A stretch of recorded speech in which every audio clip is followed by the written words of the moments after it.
Hi ವಿದ್ಯಾರ್ಥಿಗಳೇ, welcome back to Hombelaku YouTube channel. ಯಾರು ಮೊದಲ ಬಾರಿಗೆ ಹೊಂಬೆಳಕಿಗೆ ವಿಸಿಟ್ ಕೊಟ್ಟಿರಿ ದಯವಿಟ್ಟು ಸಬ್ಸ್ಕ್ರೈಬ್ ಮಾಡಿರಿ, ಪಕ್ಕದಲ್ಲಿರ್ತಕ್ಕಂಥ ಬೆಲ್ಲೈಕಿನ ಪ್ರೆಸ್ ಮಾಡಿ ಇಟ್ಕೊಡ್ರಿ. ಯಾಕಂತಂದ್ರೆ ಮುಂದೆ ಆಗ್ತಕ್ಕಂಥ ಪ್ರತಿಯೊಂದು ಯೂಟ್ಯೂಬ್ ವಿಡಿಯೋಗಳಾಗಿರ್ಬೋದು, ಕ್ಲಾಸಸ್ ಆಗಿರ್ಬೋದು, ನಿಮಗೆ ಬಂದು ಬೇಗನೆ ತಲುಪ್ತವೆ ಅಂತ ಹೇಳ್ಬೋದು ಸ್ನೇಹಿತರೆ. ಹಾಗಾದರೆ ಇವತ್ತು ಈ ಕ್ಲಾಸ್ ಬಗ್ಗೆ ಏನು ನೋಡೋಣ ಅಂದರೆ ಎಸ್ ಅಂತ ಕರಿತೀವಿ ನೋಡ್ರಿ, ಎನ್ವೈರ್ಮೆಂಟ್ ಸೈನ್ಸ್ ಕ್ವಶನ್ ಪೇಪರ್ನ ನೋಡೋಣ ಸ್ನೇಹಿತರೆ. ಎನ್ವೈರ್ಮೆಂಟ್ ಸೈನ್ಸ್ ಇಸ್ ಹಾಗಾದ್ರೆ ಮೊದಲೇ ಕ್ವಶನ್ ನೋಡ್ಕೊಳ್ರಿ. ಮೊದಲೇ ಕ್ವಶನ್ ಏನೈತೆ ಅಂದ್ರೆ, ಪರಿಸರ ಸಂರಕ್ಷಣಾ ಕಾಯ್ದೆ ಯಾವಾಗಿನಿಂದ ಜಾರಿ ಮಾಡಲಾಯಿತು? ಪರಿಸರ ಸಂರಕ್ಷಣಾ ಕಾಯ್ದೆ ನೋಡ್ಕೊಳ್ರಿ. ಪರಿಸರ ಸಂರಕ್ಷಣಾ ಕಾಯ್ದೆಯನ್ನು ಯಾವಾಗಿನಿಂದ ಜಾರಿ ಮಾಡಲಾಯಿತು ಎಂಬ ಕ್ವಶನ್ ಇದೆ. ಯಾವಾಗ ಜಾರಿ ಮಾಡಲಾಯಿತು ಅಂತಂದರೆ 1986ರಲ್ಲಿ ಜಾರಿ ಮಾಡಲಾಯಿತು. 1986ರಲ್ಲಿ ಪರಿಸರ ಸಂರಕ್ಷಣಾ ಕಾಯ್ದೆ ಬರ್ತದೆ. ದಿ ಎನ್ವೈರ್ಮೆಂಟ್ ಪ್ರೊಟೆಕ್ಷನ್ ಆ್ಯಕ್ಟ್ ಅಂತ ಬರ್ತದೆ. ಹ್ಯೂಮನ್ ರೈಟ್ಸ್ ಆ್ಯಕ್ಟ್ ಯಾವಾಗ ಬರ್ತದೆ ಇವು ಎರಡು ಸಹ ನೀವು ನೋಡಿ ಇಟ್ಕೊಳ್ಬೇಕಾಗ್ತದೆ. ಈ ಮೂರಲ್ಲಿ ಯಾವುದಾದ್ರೂ ಒಂದು ಕ್ವಶನು ನಿಮಗೆ ಬರುತ್ತೆ. ಅದಾದ ನಂತರ ನೆಕ್ಸ್ಟ್ ಕ್ವಶನ್ ನೋಡ್ಕೊಳ್ರಿ. ಕೆಳಗಿನವುಗಳಲ್ಲಿ ಪರಿಸರ ವ್ಯವಸ್ಥೆಯ ಅಜೈವಿಕ ಘಟಕ ಯಾವುದು? ಅಜೈವಿಕ ಘಟಕ ನೋಡ್ಕೊಳ್ರಿ. ಅಜೈವಿಕ ಘಟಕ ಯಾವುದು? ಕೆಳಗಿನವುಗಳಲ್ಲಿ ಪರಿಸರ ವ್ಯವಸ್ಥೆಯ ಅಜೈವಿಕ ಘಟಕ ಯಾವುದು? ಅಜೈವಿಕ ಘಟಕ ಇದೆ ಹ್ಯೂಮಸ್ ಅಂತ ನೋಡ್ಬೋದು. ಯಾಕಂತಂದರೆ ಇದು ಕ್ವಶನ್ ಪೇಪರ್ ಇಂಗ್ಲೀಷ್ನಲ್ಲಿ ಅವ್ರು ಟೈಪ್ ಮಾಡಿ ಕನ್ನಡಕ್ಕೆ ಟ್ರಾನ್ಸ್ಲೇಟ್ ಮಾಡಿರ್ತಾರೆ. ಅದರಿಂದ ಸ್ವಲ್ಪ ನೀವು ಇಂಗ್ಲೀಷ್ನಲ್ಲಿ ಸ್ಟಡಿ ಮಾಡೋದು ತುಂಬ ಉತ್ತಮ ಸ್ನೇಹಿತರೆ. ಹಂಗಂತಂದ್ರೆ ಥರ್ಡ್ ಕ್ವಶನ್ ನೋಡ್ಕೊಳ್ರಿ. ಮೂಲ ಪ್ರದೇಶದಲ್ಲಿ ಮೊದಲನೆಯದಾಗಿ ಅಡಿಪಾಯ ಹಾಕಿದ ಸಮುದಾಯವನ್ನು ಡ್ಯಾಶ್ ಸಮುದಾಯವೆನ್ನುವರು? ಪ್ರವರ್ತಕರು. ನೋಡ್ಕೊಳ್ರಿ ಹೇಗಿದೆ ಕ್ವಶನ್ ಹೇಗಿದೆ ಅಂತ ಸರಿಯಾಗಿ ನೋಡ್ಕೊಳ್ರಿ. ಮೂಲ ಸಮುದಾಯದಲ್ಲಿ ಅಡಿಪಾಯ ಹಾಕಿದ ಸಮುದಾಯವನ್ನು ಡ್ಯಾಶ್ ಸಮುದಾಯವಾಗಿರುತ್ತದೆ. The first community that inhabits a base area is called dash community ಅಂತಂದರೆ ಪ್ರವರ್ತಕ ಆಗಿರ್ತದೆ. ಕ್ಲೈಮ್ಯಾಕ್ಸ್ ಪರಿವರ್ತನ ಯಾವುದಲ್ಲ ಅಂದ್ರೆ ಅದರಿಂದ ಪ್ರವರ್ತಕ ಆಗಿರ್ತದೆ. ಇನ್ನು ನಾಲ್ಕನೇ ಕ್ವಶನ್ ನೋಡ್ಕೊಳ್ರಿ. ನಾಲ್ಕನೇ ಕ್ವಶನ್ ಒಟ್ಟು ಉತ್ಪಾದನಾ ಮತ್ತು ಒಟ್ಟು ತ್ಯಾಜ್ಯವು ಇಲ್ಲಿದೆ ನೋಡ್ರಿ. ಒಟ್ಟು ಉತ್ಪಾದನೆ ಮತ್ತು ಒಟ್ಟು ತ್ಯಾಜ್ಯ ತಯಾರಿಕೆಯಿಂದ ಬಂದದ್ದಾಗಿದ್ದು ಸರಕುಗಳು ಅದರ ಒಟ್ಟು ತಯಾರಿಕೆ ಸಭಾರಕ್ಕೆ ಸಮಾನ. ಈ ಕಾನೂನು ವಸ್ತುವಿನ ಸಂರಕ್ಷಣೆಯಾಗಿರ್ತದೆ. ಹಾಗಾದ್ರೆ ಐದನೇ ಕ್ವಶನ್ ನೋಡ್ಕೊರಿ. ದ್ಯುತಿ ಸಂಶ್ಲೇಷಣಾ ಕ್ರಿಯೆಯಲ್ಲಿ ಗಿಡಮರಗಳಿಂದ ಉತ್ಪತ್ತಿಯಾದ ಒಟ್ಟು ಜೀವರಾಶಿಯನ್ನು ಹೀಗೆಂದು ಕರೆಯುತ್ತಾರೆ? ಒಟ್ಟು ಪ್ರಾಥಮಿಕ ಎಂದು ಕರೀತಾರೆ. ಕ್ರಾಸ್ ಪ್ರೈಮರಿ ಎಂದು ಕರೆಯುತ್ತಾರೆ. ಅದಾದ ನಂತರ ನೆಕ್ಸ್ಟ್ ಕ್ವಶನ್ಗೆ ಹೋಗೋಣ್ರಿ. ಮಾನಸ ಅಭಯಾರಣ್ಯ ಎಲ್ಲಿದೆ? ಇಲ್ಲಿ ಕ್ವಶನ್ ಸ್ವಲ್ಪ ಬ್ಲರ್ ಆಗಿದೆ, ಇಲ್ಲಿ ಬರೀತೀನಿ ನೋಡ್ರಿ. ಮಾನಸ ಅಭಯಾರಣ್ಯವು ಎಲ್ಲಿದೆ? ಮಾನಸ ಅಭಯಾರಣ್ಯವು ಯಾವ ರಾಜ್ಯದಲ್ಲಿದೆ? ಡ್ಯಾಶ್ ರಾಜ್ಯದಲ್ಲಿದೆ ಅಂತ ಕ್ವಶನ್ ಇದೆ. ಯಾವ ರಾಜ್ಯದಲ್ಲಿದೆ ಅಂದರೆ ಅಸ್ಸಾಂ ರಾಜ್ಯದಲ್ಲಿದೆ. ಯಾವ ರಾಜ್ಯ ಸ್ನೇಹಿತರೆ? ಅಸ್ಸಾಂ ರಾಜ್ಯದಲ್ಲಿದೆ. ಅಸ್ಸಾಂ ಸರಿಯಾಗಿ ನೋಡ್ಕೊಳ್ರಿ. Assam ರಾಜ್ಯದಲ್ಲಿದೆ.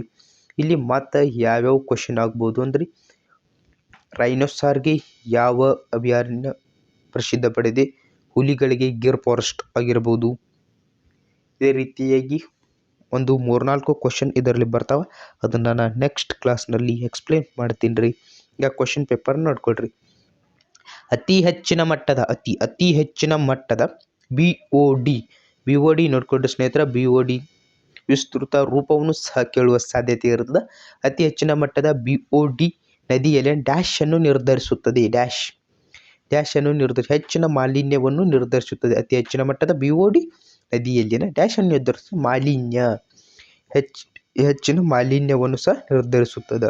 Option A is the right answer. ನೈಸರ್ಗಿಕ ಕೃಷಿ ಅಭ್ಯಾಸವು natural farming is A practice of. ನೈಸರ್ಗಿಕ ಕೃಷಿ ಅಭ್ಯಾಸವು ಜೈವಿಕ ಗೊಬ್ಬರ ಮತ್ತು ಜೈವಿಕ ಕೀಟನಾಶಕಗಳು. ನೈಸರ್ಗಿಕ ಕೃಷಿ ಅಭ್ಯಾಸವು ಆಪ್ಷನ್ ಬಿ ಇದೆ ನೋಡ್ರಿ, ಜೈವಿಕ ಗೊಬ್ಬರ ಮತ್ತು ಜೈವಿಕ ಕೀಟನಾಶಕಗಳು. ಅದಾದ ನಂತರ 9ನೇ ಕ್ವಶನ್ ನೋಡ್ಕೊಳ್ರಿ ಸ್ನೇಹಿತರ. ಕೆಳಗಿನವುಗಳಲ್ಲಿ ನವೀಕರಿಸಬಹುದಾದ ಇಲ್ಲಿ ಬಹಳ ಜನ ವಿದ್ಯಾರ್ಥಿ ತಪ್ಪು ಮಾಡ್ತೀರಿ, ಇದನ್ನು ಸರಿಯಾಗಿ ನೋಡ್ಕೊಳ್ರಿ. ನವೀಕರಿಸಬಹುದಾದ ಖಾಲಿಯಾಗಬಲ್ಲ ನೈಸರ್ಗಿಕ ಸಂಪನ್ಮೂಲ ಯಾವುದು ಅಂತಂದ್ರೆ ಫಾರೆಸ್ಟ್ ಅಥವಾ ಅರಣ್ಯ ಅಂತ ನೀವು ಕರಿತೀರಿ. ಅದಾದ ನಂತರ 10ನೇ ಕ್ವಶನ್ ನೋಡ್ಕೊಳ್ರಿ. 10ನೇ ಕ್ವಶನ್ 10 ಕ್ವಶನ್ಗೆ ನಾವು ಬಂದಿದ್ದೀವಿ. 10 ಕ್ವಶನ್ಗೆ ನಿಮಗೆ ಯಾವುದಾದ್ರೂ ಡೌಟ್ ಇದ್ದರೆ ಕಮೆಂಟ್ ಮೂಲಕ ತಿಳಿಸ್ರಿ. ನಮ್ಮ ಚಾನಲ್ನ ಸಬ್ಸ್ಕ್ರೈಬ್ ಮಾಡಿರಿ, ನಿಮ್ಮ ಸ್ನೇಹಿತರು ಶೇರ್ ಮಾಡಿರಿ. ನಮ್ಮ ಮುಂದೆ ಇನ್ನು ಹಲವಾರು ವಿಡಿಯೋಗಳು ಹಾಕ್ತೀನಿ ರೀ. ದಯವಿಟ್ಟು ನಮ್ಮ ಚಾನಲ್ ಸಬ್ಸ್ಕ್ರೈಬ್ ಮಾಡಿ ಇಟ್ಕೊಳ್ರಿ. ಹಾಗೆ ನೋಡ್ತಾ ಇರಿ. ನಿಮ್ಗೆ ಇಷ್ಟ ಆದರೆ ಲೈಕ್ ಮಾಡಿರಿ, ಶೇರ್ ಮಾಡಿರಿ. ನೋಡ್ಕೊಡ್ರಿ 10ನೇ ಕ್ವಶನ್. ಈ ಕೆಳಗಿನವುಗಳಲ್ಲಿ ಯಾವುದು ಪ್ರವಾಹವನ್ನು ತಡೆಯುವ ವಿಧಾನವಲ್ಲ? ಪ್ರವಾಹವನ್ನು ತಡೆಯುವ ವಿಧಾನವಲ್ಲ. ಪ್ರವಾಹ ಯಾವುದಂದ್ರೆ ಅರಣ್ಯ ನಾಶ ಮಾಡುವುದರಿಂದ ಏನಾಗ್ತದ? ಹೆಚ್ಚಿನ ಗ್ಲೋಬಲ್ ವಾರ್ಮಿಂಗ್ ಆಗ್ತದ. ಈ ರೀತಿಯಾಗಿ ಹಲವಾರು ತೊಂದರೆಗಳಾಗ್ತವ. ಇನ್ನು 11ನೇ ಕ್ವಶನ್ ನೋಡ್ರಿ. ಟ್ರಾನ್ಸ್ ಹಿಮಾಲಯ ವಲಯವು ಬಹಳ ಡ್ಯಾಶ್ ಆಗಿದೆ. ಟ್ರಾನ್ಸ್ ಹಿಮಾಲಯವು ಬಹಳ ಏನಾಗಿದೆ ರೀ? ಶೀತ ವಲಯವಾಗಿದೆ. ಶೀತ ವಲಯ. ಟ್ರಾನ್ಸ್ ಹಿಮಾಲಯ ವಲಯವು ಬಹಳ ಶೀತ ವಲಯವಾಗಿದೆ. ಕಡಿಮೆ ಮಾಡಿ ಮರುಬಳಕೆ ಮತ್ತು ಮರುಚಿಂತನೆಯು ಡ್ಯಾಶ್ ಸಂರಕ್ಷಣಾ ನೀತಿಶಾಸ್ತ್ರ. ಕಡಿಮೆ ಮಾಡಿ reduce, recycle, refuse and rethink are the dash conservation ethics. ಕಡಿಮೆ ಮಾಡಿ ಮರುಬಳಕೆ ಮತ್ತು ಮರುಚಿಂತನೆ ಡ್ಯಾಶ್ ಸಂರಕ್ಷಣಾ ನೀತಿಸಾರ. ಡ್ಯಾಶ್ ಸಂರಕ್ಷಣಾ ನೀತಿಸಾರ ಅಂದರೆ ಯಾವುದಂದ್ರೆ ಕನ್ಸ್ಯೂಮರ್, ಗ್ರಾಹಕ. ಜೀವ ವೈವಿಧ್ಯತೆ ಒಪ್ಪಂದಕ್ಕೆ ಸಹಿ ಮಾಡಿದವರು ಎಷ್ಟು ರಾಷ್ಟ್ರಗಳು? ಜೀವ ವೈವಿಧ್ಯ ಒಪ್ಪಂದಕ್ಕೆ ಸಹಿ ಮಾಡಿದವಂದ್ರೆ ಒಪ್ಪಂದಕ್ಕೆ ಸಹಿ ಮಾಡಿದ ಡ್ಯಾಶ್ ರಾಷ್ಟ್ರಗಳು. ಎಷ್ಟು ರಾಷ್ಟ್ರಗಳು ಅಂತ ಆಗಬೇಕಾಗ್ತದೆ. ಇದು ಹಿಂಗೇರಿ ಸ್ನೇಹಿತರು, ನಿಮ್ಮ ಕ್ವಶನ್ ಪೇಪರ್ ಇದೇ ರೀತಿಯಾಗಿ ಬರ್ತದೆ. ಇದು ಮಾಡೆಲ್ ಕ್ವಶನ್ ಪೇಪರ್ ಇದೆ. ಯಾಕಂದ್ರೆ ಗೂಗಲ್ ಟ್ರಾನ್ಸ್ಲೇಟ್ ಇರುತ್ತೆ. ಟೋಟಲ್ ಎಷ್ಟು ದೇಶಗಳು ಸಹಿ ಮಾಡಿದವನ್ನು ನೋಡ್ಕೊಳ್ರಿ. 168 ದೇಶಗಳು ಜೀವ ವೈವಿಧ್ಯತೆ ಬಯೋಡೈವರ್ಸಿಟಿ ಟ್ರೀಟಿ ವಾಸ್ ಸಿಗ್ನೇಚರ್ ಮಾಡಿದ್ದಾರೆ. ನೋಡ್ಕೊಳ್ರಿ. CESನ ಅರ್ಥ ಇದರಲ್ಲಿ ಯಾವುದು CESನ ಅರ್ಥ ಇಲ್ಲ. ಮನುಷ್ಯರಲ್ಲಿ ಜೈವಿಕ ವಿಘಟನೆಗೊಳಗಾಗಲಾದ ಕೀಟನಾಶಕಗಳ ಶೇಖರಣಾ ವಿದ್ಯಮಾನಕ್ಕೆ ಡ್ಯಾಶ್ ಎಂದು ಕರೆಯುತ್ತಾರೆ. ಬಯೋ ಮ್ಯಾಗ್ನಿಫಿಕೇಶನ್ ಎಂದು ಕರೀತಾರೆ. Bio magnification. ಅದಾದ ನಂತರ 16ನೇ ಕ್ವಶನ್ ನೋಡ್ಕೊಡ್ರಿ. ಐತಿಹಾಸಿಕ ಸ್ಮಾರಕವು ಆಮ್ಲಮಳೆಯಿಂದ ಅಂದ್ರೆ ಏನ್ರಿ? ಆಸಿಡ್ ರೈನ್ ಹಾನಿಗೊಳಗಾಗಿರುವುದು. ತಾಜ್ ಮಹಲ್. ಇದೆಲ್ಲ ಗೊತ್ತಿರುತ್ತೆ ಎಲ್ಲ ವಿದ್ಯಾರ್ಥಿಗಳು. ಇದು PUC ಸಹ ಬಂದಿದೆ. ಇಲ್ಲಿ ಸಹ ಇಂಪಾರ್ಟೆಂಟ್ ಕ್ವಶನ್ ಬರ್ತದ. ಮಳೆಯಿಂದ ಹಾನಿಗೊಳಗಾಗಿರುವುದು ಯಾವುದು? ತಾಜ್ ಮಹಲ್. ದ್ರವ್ಯ ತ್ಯಾಜ್ಯಗಳು ಸ್ನಾನ ಮತ್ತು ಅಡಿಗೆಯಿಂದ ಬರುವುದು ಡ್ಯಾಶ್ ಎನ್ನುತ್ತಾರೆ. ಗೃಹ ಬಳಕೆಯ ತ್ಯಾಜ್ಯ.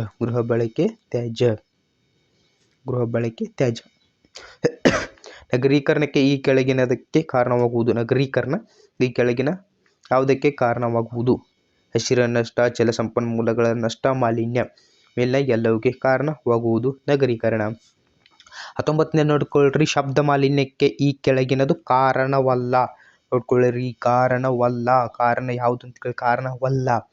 ಅತಿ ಆಲೋಚನೆ, ಕೆರಳಿಕೆ, ಅನ್ಸೋಮಿಯಾ, ಅತಿಸ್ರಾವ. ಯಾವುದು ನೋಡ್ಕೊಡ್ರಿ? ಅತಿಸ್ರಾವ ಕಾರಣವಲ್ಲ. ಧೂಳು ಮತ್ತು ಹೊಗೆಗೆ ಕಾರಣಗಳು. ಬ್ರೋಂಕೈಟಿಸ್. ಧೂಳು ಮತ್ತು ಹೊಗೆ ಕಾರಣಗಳು ಬ್ರೋಂಕೈಟಿಸ್. ಮೊದಲ ಪರಿಸರ ಸಂರಕ್ಷಣಾ ಕಾಯ್ದೆ ಘೋಷಣೆಯನ್ನು ಭಾರತದಲ್ಲಿ ಮಾಡಲಾದದ್ದು. ಇದು ಎನ್ವೈರ್ಮೆಂಟ್ ಪರಿಸರ ಕಾಯ್ದೆ. ಇನ್ನು 22ನೇ ಕ್ವಶನ್ ನೋಡ್ಕೊಳ್ರಿ. 22ನೇ ಕ್ವಶನ್ ಇದೆ. ಸಂವಿಧಾನದಲ್ಲಿ ಪರಿಸರ ಸಂರಕ್ಷಣಾ ಕಾಯ್ದೆ ನಿಬಂಧನೆಯು ಡ್ಯಾಶ್ನಲ್ಲಿ ಮಾಡಲಾಗಿದೆ. ನಮ್ಮ ಭಾರತದ ಸಂವಿಧಾನದಲ್ಲಿ ಪರಿಸರ ಸಂರಕ್ಷಣಾ ಕಾಯ್ದೆ ನಿಬಂಧನೆಯನ್ನು ಡ್ಯಾಶ್ನಲ್ಲಿ ಮಾಡಲಾಗಿದೆ. ಆರ್ಟಿಕಲ್ 48A ಮತ್ತು ಆರ್ಟಿಕಲ್ 48A ಮತ್ತು ಆರ್ಟಿಕಲ್ 51A ನಲ್ಲಿ ಮಾಡಲಾಗಿದೆ. ಇಷ್ಟು ಇದು ಇಂಪಾರ್ಟೆಂಟ್ ಆಗ್ತದ. ನಿಮ್ಮ ಕಾಂಪಿಟೇಟಿವ್ ಎಕ್ಸಾಮ್ಗೂ ಹೇಳಿ ಮಾಡಿಸಿರೋಂಥ ಕ್ವಶನ್ ಸ್ನೇಹಿತರೆ. ಇದು ಡೆಫಿನೆಟ್ಲಿ ಬರ್ತವೆ. SSC GD ಯಾರ್ಯಾರು ಬರ್ದಿರಿ ನೋಡ್ರಿ ಅವ್ರಿಗೆ ಇದು ಬರ್ತದೆ. SSC MTS ಬರ್ದವ್ರಿಗೆ ಸಹ ಈ ಕ್ವಶನ್ ಬಂದಿರ್ತದೆ. ಸಂವಿಧಾನದಲ್ಲಿ ಪರಿಸರ ಸಂರಕ್ಷಣಾ ಕಾಯ್ದೆ ನಿಬಂಧನೆ ಡ್ಯಾಶ್ನಲ್ಲಿ ಮಾಡಲಾಗಿದೆ ಅಂತ ಕೊಟ್ಟರೆ ಆರ್ಟಿಕಲ್ 48A ಎಷ್ಟನ್ನು ಕೊಡ್ಬೋದು, ಇಲ್ಲ ಆರ್ಟಿಕಲ್ 51A ಕೊಡ್ಬೋದು, ಇಲ್ಲ ಎರಡು ಕೊಡ್ತಾರೆ, ಆರ್ಟಿಕಲ್ 48A ಮತ್ತು ಆರ್ಟಿಕಲ್ 51A(G). ನೆಕ್ಸ್ಟ್ ಕ್ವಶನ್ ನೋಡ್ಕೊಳ್ಳಿ, ಯಾವ ವರ್ಷದಲ್ಲಿ ಪರಿಸರ ಸಂರಕ್ಷಣಾ ಕಾಯ್ದೆಯನ್ನು ಜಾರಿಗೊಳಿಸಲಾಯಿತು? ನಾವು 1ನೇ ಕ್ವಶನ್ ಹೇಳುವಾಗ ಇದ್ರ ಬಗ್ಗೆ ಹೇಳಿದೀನಿ ನೋಡ್ರಿ. ಯಾವಾಗತ್ತಂದ್ರೆ 1942 ಪರಿಸರ ಸಂರಕ್ಷಣಾ ಕಾಯ್ದೆ, ಪರಿಸರ ವೈಲ್ಡ್ ಲೈಫ್ ಪ್ರೊಟೆಕ್ಷನ್ ಆಕ್ಟ್ ಯಾವಾಗತ್ತಂದ್ರೆ 1972. ಅರಣ್ಯ ಸಂರಕ್ಷಣಾ ಕಾಯ್ದೆಯನ್ನು ಜಾರಿಗೊಳಿಸಿದ ವರ್ಷ, ಅರಣ್ಯ ಸಂರಕ್ಷಣಾ ಕಾಯ್ದೆ ಯಾವಾಗತ್ತಂದ್ರೆ 1980ರಲ್ಲಿ. ಅದಾದ ನಂತರ ಕೂಡ ಯಾವ ದೇಶವು ಕ್ಯಾಬಿನೆಟ್ ಚರ್ಚೆಯನ್ನು ಸಮುದ್ರ ಮತ್ತು draw attention of world toward global warming and ಥ್ರೆಟ್ಸ್ನಲ್ಲಿ ಆಯೋಜಿಸಿತು? ಮಾಲ್ಡೀವ್ಸ್. ಇದು ಪ್ರವಾಸಿ ಸ್ಥಾನ ಇತ್ತು ಸ್ನೇಹಿತರೆ. ಇತ್ತೀಚೆಗೆ ಈ ಕ್ವಶನ್ ಬರುವಂಥ ಸಾಧ್ಯ ಇದೆ, ಯಾಕಂದರೆ ಇತ್ತೀಚೆಗೆ ನಮ್ಮ ಲಕ್ಷದ್ವೀಪದಲ್ಲಿ ನಮ್ಮ ಪ್ರಧಾನಮಂತ್ರಿಯಾದ ನರೇಂದ್ರ ಮೋದಿ ವಿಸಿಟ್ ಕೊಡೋಣ. ಮಾಲ್ಡೀವ್ಸ್ನ ಪ್ರವಾಸಿದ ಹವಾ ಕಡಿಮೆ ಆಯಿತು, ಅದರಿಂದ ಬರೋ ಸಾಧ್ಯತೆ ಇರ್ತದೆ. ನೋಡ್ಕೊಳ್ರಿ, ಯಾವ ದೇಶವು ಕ್ಯಾಬಿನೆಟ್ ಚರ್ಚೆಯನ್ನು ಸಮುದ್ರ ಮತ್ತು draw attention of world toward global warming and ಥ್ರೆಟ್ಸ್ನಲ್ಲಿ ಆಯೋಜಿಸಿತು ಅಂದ್ರೆ ಮಾಲ್ಡೀವ್ಸ್. ನೆನ್ಪಿಟ್ಕೊಡ್ರಿ, ಇಂಪಾರ್ಟೆಂಟ್ ಆಗ್ತದೆ. ನೆಕ್ಸ್ಟ್ ಕ್ವಶನ್ ಹೋಗೋಣ ಬನ್ರಿ. Next question 22. ಮೊದಲ ಪರಿಸರ ಸಂರಕ್ಷಣಾ ಕಾಯ್ದೆಯ ಘೋಷಣೆಯನ್ನು ಭಾರತದಲ್ಲಿ ಮಾಡಲಾದದ್ದು ಯಾವುದಂತಂದ್ರೆ ಪರಿಸರ ಕಾಯ್ದೆ. ಇದು ಯಾಕೋ ರಿಪೀಟ್ ಆಗಿದೆ ಸ್ನೇಹಿತರೆ. ಮುಂದೆ ಕಂಟಿನ್ಯೂ ಮಾಡ್ತೀನಿ, ಒಂದು ನಿಮಿಷ ಇರ್ರಿ. ನೋಡ್ಕೊಡ್ರಿ, ನೀವು ಇಲ್ಲಿ ಕ್ಲಿಯರ್ ಕೊಟ್ಟಿದ್ದಾರೆ ನೋಡ್ರಿ, ಇಲ್ಲಿ ಕ್ಲಿಯರ್ ಇದೆ ನೋಡ್ರಿ, ಫೋಟೋ ಕ್ಲಿಯರ್ ಇಲ್ಕಂದ್ರೆ ಮತ್ತೊಮ್ಮೆ ಹಾಕಿದ್ದೀನಿ. ಯಾವ ದೇಶವು ಕ್ಯಾಬಿನೆಟ್ ಚರ್ಚೆಯನ್ನು ಸಮುದ್ರ ಮತ್ತು draw attention of world toward global warming and ಥ್ರೆಟ್ಸ್ನಲ್ಲಿ ಆಯೋಜಿಸಿತು? ಸೇಮ್ ನಾವು ಇದ್ದಂಗಿದೆ, ಯಾವುದಂದ್ರೆ ಮಾಲ್ಡೀವ್ಸ್. ಎಲ್ಲ ಹೇಳಿದ್ದೀನಲ್ರಿ, ಅದೇ ನೋಡ್ಕೊಡ್ರಿ. 26ನೇದು ನೋಡ್ಕೊಡ್ರಿ, ಕಾರ್ಖಾನೆಯಿಂದ ಶಾಲೆಗೆ ಬಂದ ಸ್ಕೀಮ್ 1994ರಲ್ಲಿ ಜಾರಿಗೊಳಿಸಲಾಯಿತು. Child labour eradication scheme. ಕಾರ್ಖಾನೆಯಿಂದ ನೋಡ್ಕೊಡ್ರಿ, ಕ್ವಶನ್ ಏನಿದೆ ನೋಡ್ಕೊಡ್ರಿ, ಸರಿಯಾಗಿ ಕ್ವಶನ್ ನೋಡ್ಕೊಡ್ರಿ ಫಸ್ಟ್. ಕಾರ್ಖಾನೆಯಿಂದ ಶಾಲೆಗೆ ಎಂಬ ಸ್ಕೀಮ್ 1994ರಲ್ಲಿ, ಇದು ಡೇಟ್ ಸಹ ಕೇಳ್ಬೋದು ಸ್ನೇಹಿತರೆ, ಅದನ್ನು ಸಹ ನೋಡ್ಕೊಡ್ರಿ, ಜಾರಿಗೊಳಿಸಲಾಯಿತು. ಯಾವುದಂದ್ರೆ ಚೈಲ್ಡ್ ಲೇಬರ್ ಇರಾಡಿಕೇಶನ್ ಸ್ಕೀಮ್. 27ನೇ ನೋಡ್ಕೊಳ್ರಿ, ಭಾರತದಲ್ಲಿ ಮೊಟ್ಟ ಮೊದಲನೆಯದಾಗಿ ಯಾವ ರಾಜ್ಯವು ಎಲ್ಲ ತರಹದ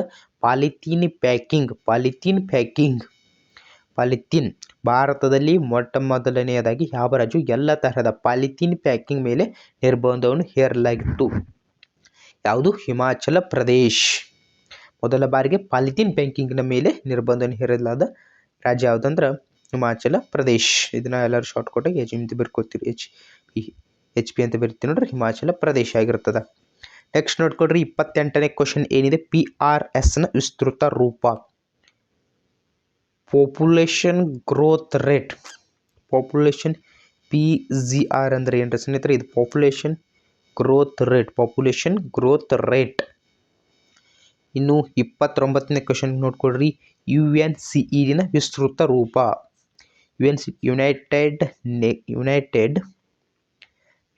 ಯುನೈಟೆಡ್ ನೇಷನ್ ಕಾನ್ಫರೆನ್ಸ್. ಇಲ್ಲಿದೆ ನೋಡ್ರಿ ಸ್ನೇಹಿತರೆ, ಕನ್ನಡದಲ್ಲಿ ಸ್ವಲ್ಪ ಇದು ಕಾನ್ಫರೆನ್ಸ್ ಕಡೆ ಬಂದದ, ಆದರೆ ಇದನ್ನ ನೋಡ್ಕೊಡ್ರಿ, ಇಲ್ಲಿ ಇಂಗ್ಲೀಷ್ನಲ್ಲಿ ಇದೆ ನೋಡ್ರಿ, ಇದು ನೋಡ್ಕೊಡ್ರಿ. Okay, United Nations conference and environment and development. United Nations conference on environment and development. ಇನ್ನೊಂದು ಸರಿ ಹೇಳ್ತೀನಿ ರೀ, UNCED, United Nation conference on environment and development. ಇದಾದ ನಂತರ ನೋಡ್ರಿ, ಜನನ ಪ್ರಮಾಣದ ಜನಸಂಖ್ಯೆಯಲ್ಲಿ ಡ್ಯಾಶ್ ಎನ್ನುತ್ತಾರೆ? ನೆಟಾಲಿಟಿ. ಜನನದ ಪ್ರಮಾಣದ ಜನಸಂಖ್ಯೆಯಲ್ಲಿ ಡ್ಯಾಶ್ ಎನ್ನುತ್ತಾರೆ? ನಟಾಲಿಟಿ ಅಂತ ಕರೀತಾರೆ ಸ್ನೇಹಿತರ. ಇದು ಎನ್ವೈರ್ಮೆಂಟ್ ಸೈನ್ಸ್ನ ಮೊದಲನೇ ಮಾಡೆಲ್ ಕ್ವಶನ್ ಆಗಿದೆ ಸ್ನೇಹಿತರ. ನಂತರ ಇನ್ನೊಂದು ಮಾಡೆಲ್ ಕ್ವಶನ್ ಇದೆ, ಅದನ್ನು ಸಹ ಬಿಡಿಸ್ತೀರಿ. ನೀವು ಇಂಪಾರ್ಟೆಂಟ್ ಯಾವ ಆನ್ಸರ್ ಓದ್ಕೋಬೇಕು ಅಂತ ಅದನ್ನು ಸಹ ನಾನು ಹೇಳ್ತೀನಿ ರೀ. ಒಂದು PDF ಸಹ ರೆಡಿ ಇದೆ, ಯಾರ ನಮ್ಮ ಟೆಲಿಗ್ರಾಮ್ ಚಾನಲ್ಗೆ ಜಾಯ್ನ್ ಆಗಿರಿ, ಅಲ್ಲಿ ಏನು ಮಾಡ್ತೀನಿ ರೀ, PDF ಸಹ ಹಾಕಿರ್ತೀನಿ, ನೋಡ್ಕೊಟ್ರೆ ಸರಿಯಾಗಿ. ಮತ್ತು ನೆಕ್ಸ್ಟ್ ವಿಡಿಯೋಲಿ ಬಿಡೋಣ ಸ್ನೇಹಿತರೆ. ಅಲ್ಲಿವರೆಗೂ ಯಾರು ಮೊದಲ ಬಾರಿಗೆ ನೋಡಿದ್ರೆ ದಯವಿಟ್ಟು ಸಬ್ಸ್ಕ್ರೈಬ್ ಮಾಡಿರಿ, ನಿಮ್ಮ ಸ್ನೇಹಿತರಿಗೂ ಶೇರ್ ಮಾಡಿರಿ, ಪಕ್ಕದಲ್ಲಿರ್ತಕ್ಕಂಥ ಬೆಲ್ ಐಕಾನ್ ಪ್ರೆಸ್ ಮಾಡಿಟ್ಕೊಡ್ರಿ. ಮುಂದೆ ಆಗ್ತಕ್ಕಂಥ ಪ್ರತಿಯೊಂದು ವಿಡಿಯೋಗಳು ಮುಪ್ಪಂತ ಅಲ್ಲಿವರೆಗೂ ಎಲ್ಲರಿಗೂ ಬಾಯ್ ಬಾಯ್.